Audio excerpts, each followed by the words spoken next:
Bonjour à toutes et à tous. On se retrouve aujourd'hui pour décortiquer ensemble une mise à jour planétaire assez fascinante. Elle nous vient d'une source connue sous le nom de Cobra et elle est datée du 11 novembre 2025. Allons voir ce qu'elle contient. Alors, pour bien commencer, le texte nous plonge directement dans une perspective cosmique avec cette phrase. L'idée, c'est que tout ce qui se passe en ce moment, ça s'inscrirait dans un plan d'évolution beaucoup plus vaste pour l'humanité. Ça donne le ton, on va dire. Ok, voilà le programme. On va regarder ça en 5 temps. D'abord, le contexte, ce fameux conflit cosmique. Ensuite, on verra les outils, donc les protocoles et technologies. Puis, on passera à une mission très concrète, la mission Émeraude. On cherchera les signes de changement et on terminera avec les opérations en cours et les révélations qui seraient sur le point d'arriver. Allez, on commence par le premier point, le conflit cosmique. Le texte nous explique que c'est un peu la toile de fond de tout ce qui se passe sur la planète en ce moment. Et au centre de ce conflit, on trouve une figure, un concept appelé le rôdeur. C'est le nom donné à une force négative qui serait, en quelque sorte, enchevêtrée avec l'humanité, et qui créerait ce qu'on appelle un halo d'énergie sombre dense autour de la Terre. Donc, on a un tableau assez clair qui se dessine.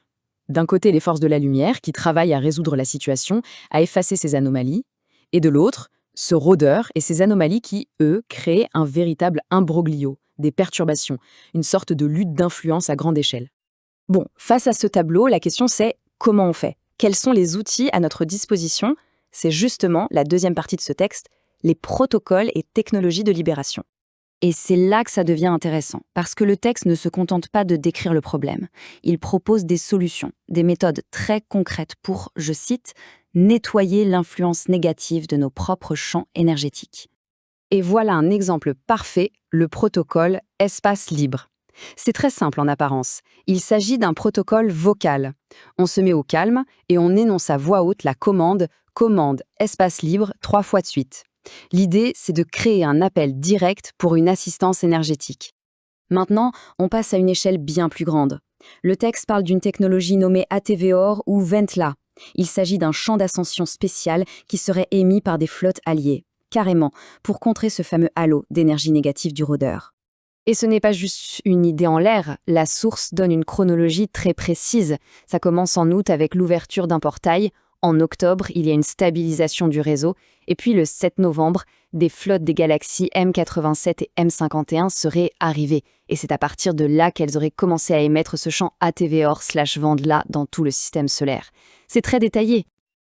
Ok, tout ça, c'est très cosmique. Mais sur le terrain, ici, sur Terre, qu'est-ce qui se passe? C'est la troisième partie, la mission Émeraude. Et là, on parle d'une mission prioritaire absolue. L'objectif? Créer une grille d'émeraude à la surface de la planète. C'est une action concrète, physique, proposée aux gens. Mais pourquoi des émeraudes?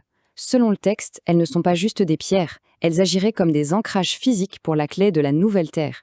Elles contiendraient l'archétype du paradis. On nous dit même que c'est particulièrement nécessaire de les planter dans certaines zones comme l'Australie, la Russie, l'Afrique. Et il y a aussi un protocole pour protéger sa maison avec. Bon, tout ça c'est bien beau, mais est-ce que ça marche? Y a-t-il des signes que les choses bougent? C'est ce qu'on va voir maintenant avec les signes du changement. Le premier signe, et il est assez surprenant, vient du monde de la finance.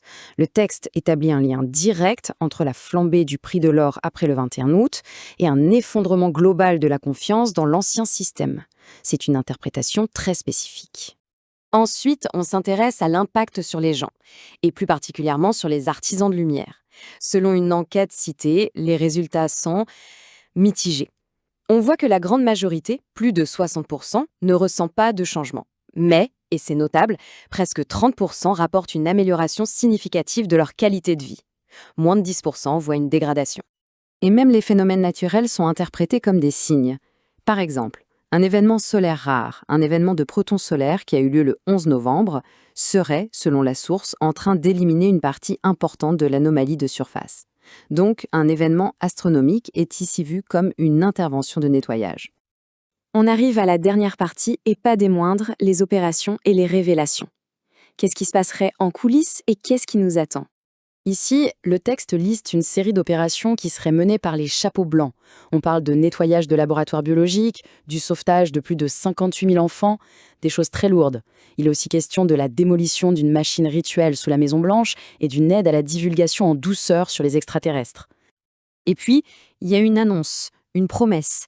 La source affirme que des technologies très avancées, comme les fameux medbeds ou lits médicaux, seraient présentées à l'humanité dès le mois de janvier.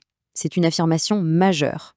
Pour étayer cette affirmation, le texte s'appuie sur un élément précis, une publication sur les réseaux sociaux attribuée à Donald Trump qui mentionnerait justement ces medbeds. L'idée est de lier cette révélation à une personnalité publique connue. Et voilà, on boucle la boucle. La mise à jour se termine là-dessus avec une question laissée en suspens qui nous ramène au tout début. Que se passera-t-il lorsque ce fameux champ, la TVOR-VNLA, descendra sur Terre ? La question reste ouverte et c'est sur cette note qu'on nous laisse réfléchir.